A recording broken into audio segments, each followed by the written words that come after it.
Hello beautiful people and welcome to another video. In this one I'll be working on this small closet or tallboy, whatever this is called. I don't know if someone meant to do this and if this was supposed to be some sort of shabby chic or whatever, or if they just started on this project and never finished it, but whatever it was, I've got my work cut out for me. So obviously this has been painted. Looks like it was painted white and then yellow on top of it.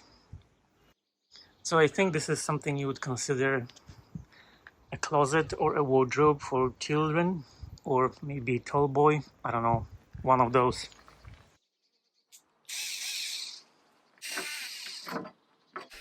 As always, I started by taking everything apart, and I think I have a pretty cool idea what to do with this.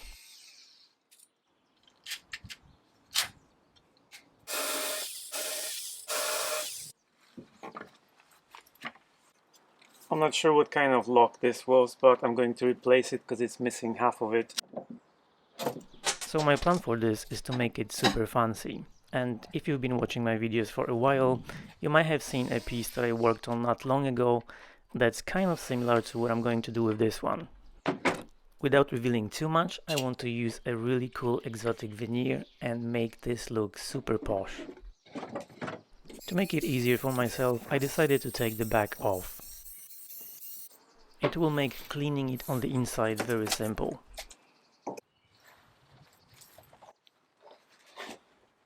If you watch my videos, you know by now that I'm gonna cut this off.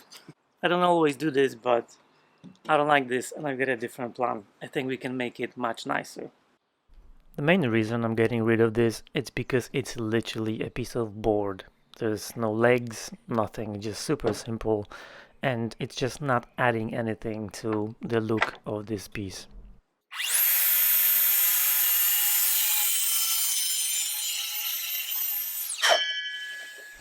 After cutting the base off, it's not gonna give me enough structure to attach the legs to, because the bottom on the inside is just a piece of thin plywood, so I will need to reinforce it a little bit. At this point I wasn't quite sure what I was going to do as far as the legs, but as you will see, I actually changed my mind completely. Surprise, surprise. Surprise, surprise. This piece that I took off from the front looks like it's the same thickness as these pieces, so I think I'm just gonna glue a piece in each corner so I've got some structure to attach the legs to when I'm ready to do it. I basically cut this piece of board into 4 pieces that were exactly the same, cleaned them up, and Bob's your uncle.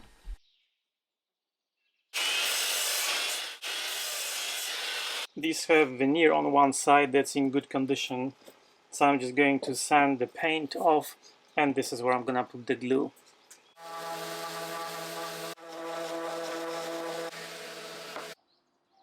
As you will see at the end of this video, this was completely unnecessary because I actually ended up not needing these, but I just wanted to show you the whole process and how many times I changed my ideas.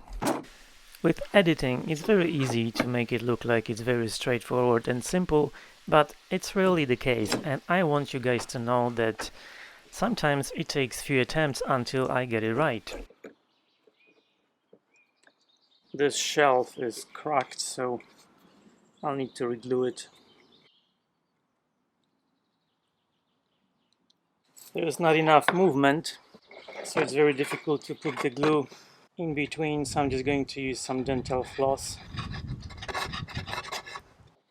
This crack was very small and it was quite tricky to get the glue in, but I got there eventually and the floss actually helped.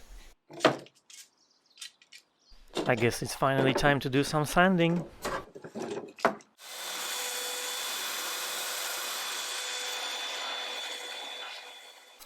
This was the first time I was using this belt sander, and I've used belt sanders in the past, but this one is awesome and it's just so much better than all the other ones I've ever used. I was actually very impressed because I never thought I could use a belt sander on veneer and don't burn through it, but that's what happened, And if I wasn't going to veneer over this, I could easily use this sander to just take off the paint and work with the veneer that's underneath. You live and you learn, I guess.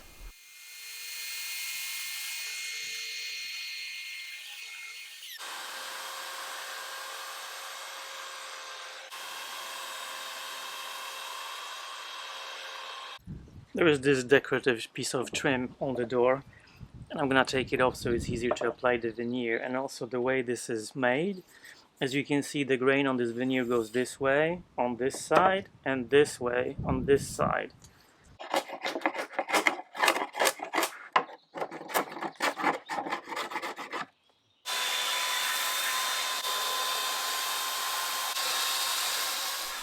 And I was going to apply one piece of veneer on the entire door so the grain would go in the same direction. I wasn't going to veneer the inside of the door, so I just cleaned it with white spirit to see what it would look like. Looks like someone hit it with something, so the only way I can fix this is to apply some moisture and heat and see if this will come up. And yes, this will melt the finish, but I'm going to remove it anyway, so I don't really care. Yep, it feels pretty flat now.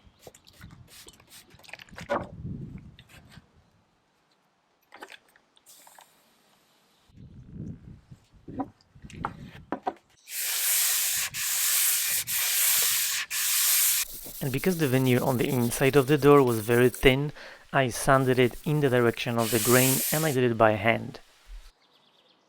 There was a small gap left in the front of the door after I removed the decorative piece of trim, so I used some wood filler to fill it in.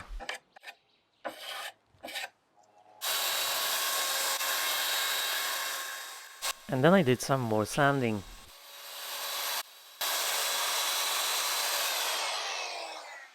And a little bit of scraping.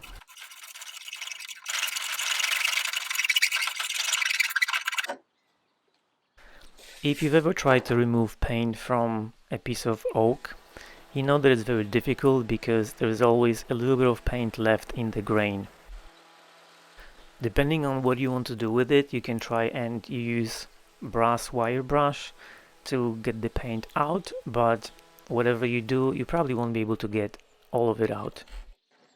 I started working on this project on my own, but about halfway through it, my new apprentice Rod finally joined me, so that's gonna make everything much easier. This is going to be a completely new experience for me and something that will definitely take some getting used to, but I'm very excited and I'm hoping that this will just make everything much easier and I'll be able to put out more content. It will also be very nice to be able to share all the skills and everything that I've learned over the last couple of years with someone else. Talking about sharing skills, this video is sponsored by Skillshare. See what I've done there? Skillshare is the largest online learning community for creative people with a huge variety of topics ranging from photography, music, illustration, graphic design, DIY, and productivity. I recently watched this video on how to make a Kentucky stick chair that's made by a creative person for creative people, and it tells you everything you need to know as far as what materials you need and step by step how to make it. Skillshare has countless categories with thousands of videos like this, so anyone can find something they like regardless of their skill level. I think this will be just perfect for my new apprentice. As I'm expanding my team, I've also taken this productivity masterclass from Ali Abdal that gave me all the tools I needed to be productive and stay focused. The first 500 people to use the link on the screen and in the description of this video will receive a 1-month free trial of Skillshare. Get started with Skillshare today and learn something new. Now back to the video. This was a big crack, but the gap was large enough so I was able to actually inject some glue, so the repair was pretty simple. After applying some glue, I clamped everything together and let it dry. I'm really excited about the fact that I've got someone to help me with the work, because you might have seen a picture that I posted on my community wall of a desk that's just absolutely humongous, and doing a project like that by myself would be super difficult, so having someone to help me even move everything around makes things so much easier. As always, I wanted to make sure that I say thank you to everyone who watches my videos. I really appreciate it, and a special huge thank you to all of the channel members. You guys are the best. If you would like to support me and the channel, you can find all the links in the description. Thank you. What I'm doing here, I'm basically using my chisel to shape the epoxy that I used to fix a little gap that was in the wood, and yeah, just making sure that it's got the same shape as the surrounding wood. When the glue was dry, I removed the clamps and I sanded the shelf before applying some oil. The shelf was actually in a pretty decent condition, but it would have a different finish from the rest of the cupboard, so I decided to remove it and reapply it.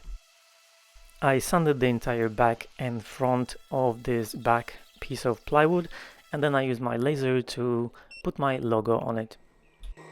I've actually had some questions about this, so in case you can't see the name, this is from Laserpecker, and this is, I believe, Laserpecker 2, so one of the older models.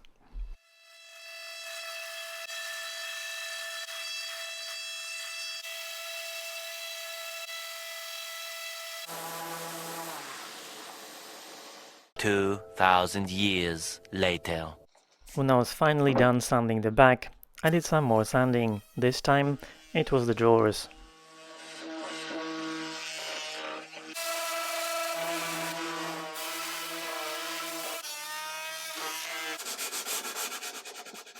When I was finally done with the drawer, I applied some hard wax oil to finish it off.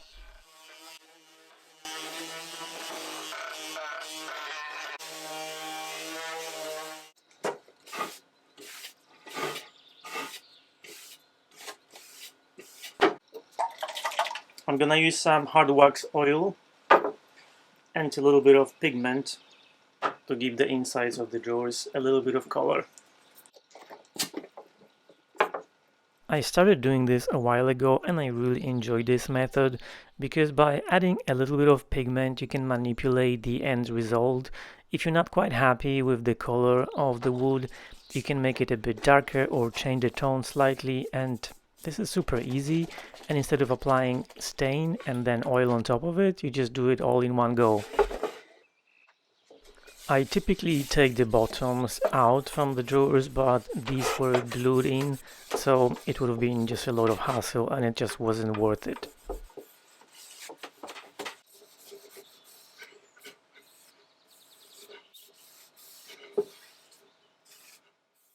The inside of this tallboy wasn't looking great, so I decided to sand the bottom bit, but the sides were actually good enough, so I cleaned them well and decided to apply some hard wax oil with a little bit of pigment. As I was cleaning it, Mando came by to check on the progress and to get a snack.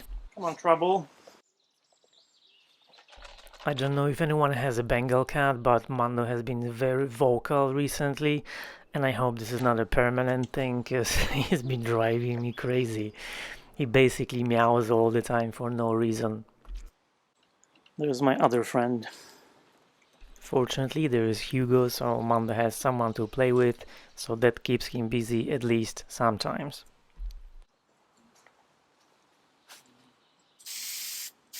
After doing all the sanding, I decided to use lacquer toner on those wooden pieces, and as you will see later on, I changed my mind completely and sanded it off.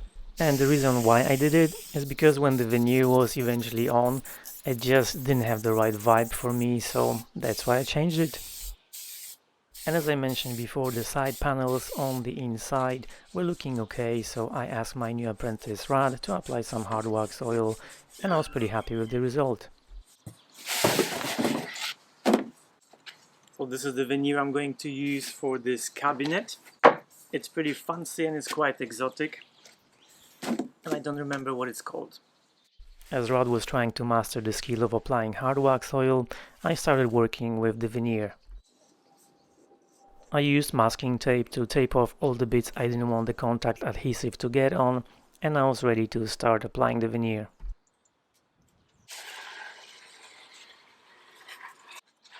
I have done this in the past using simply wood glue. When you apply it, let it dry and then you reactivate it with an iron, but contact adhesive is much quicker and I think is easier to use if you don't have a lot of experience.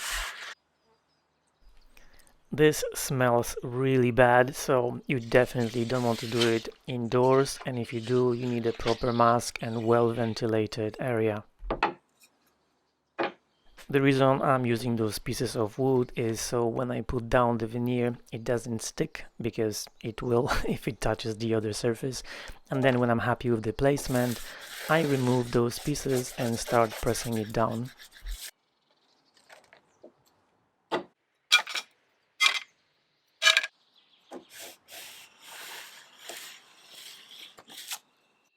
And this is basically all it takes. So if you've never worked with veneer, you can see that it's not very complicated. You just need to know what you're doing, and if you know all the steps and you're careful, it's pretty simple. When the veneer was on, I used my router with a trim bit to remove all the excess pieces of the veneer, and then I sanded the edges to make sure they were nice and smooth.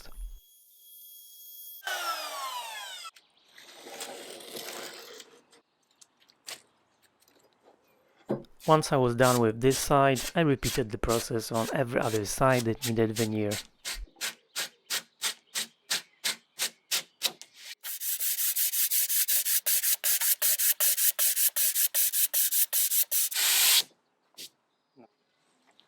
Luckily the weather was really nice, so I was able to do this outside, because otherwise wearing a mask for so long is just not great. And as I mentioned, it literally takes about 10 minutes before you can apply the veneer, so I didn't need to wait long.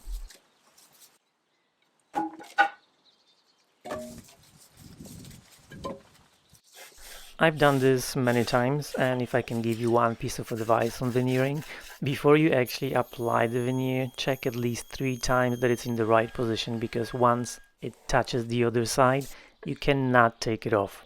And obviously I'm not saying this because I've done this myself, because you know, I'm a professional. After applying the veneer to the main body of this piece, I did the same to the drawers and the doors.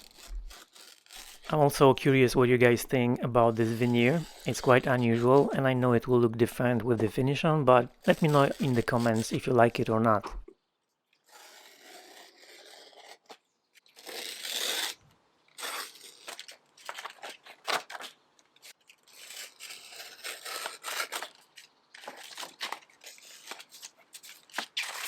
I'll show you what I did as far as the legs, but I decided that it just wouldn't work because this piece was too tall and too wobbly, so I went with a completely different idea, but I want you to see what my original plan was. I've got these old legs and I'm gonna make them into something a bit more fancy, and this is just a test leg that I was working on, and this is the length that I need in order to put a brass cap on top of it, so I need to shorten these ones.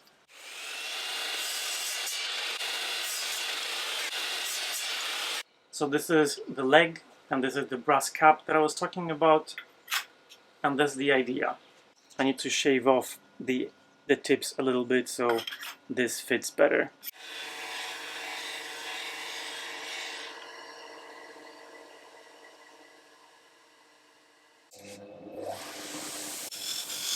And don't get me wrong, I do like these, and I'll probably use them on another project. I just don't think they are suitable for this particular one.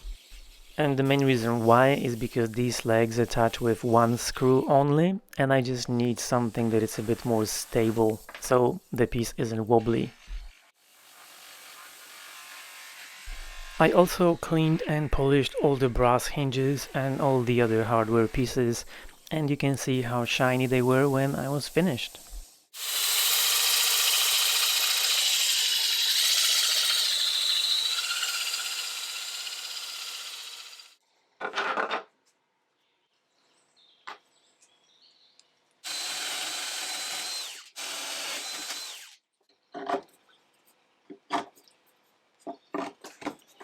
I can't really make up my mind, but I think I'm gonna stain the legs with dark walnut stain, because I was thinking black. This is something in between black and brown, and I think it will look really nice with brass. And it did. It was just too wobbly.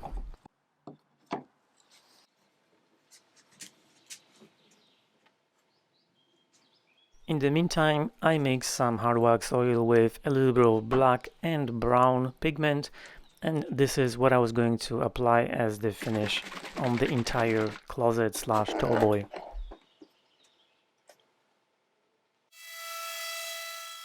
I sanded everything one more time with 220 grit sandpaper, and I was ready to apply the oil.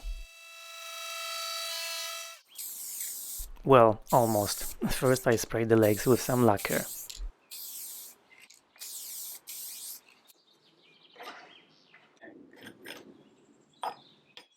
And as you can see, the look is pretty cool. I do like them, I just don't really like them on this piece of furniture.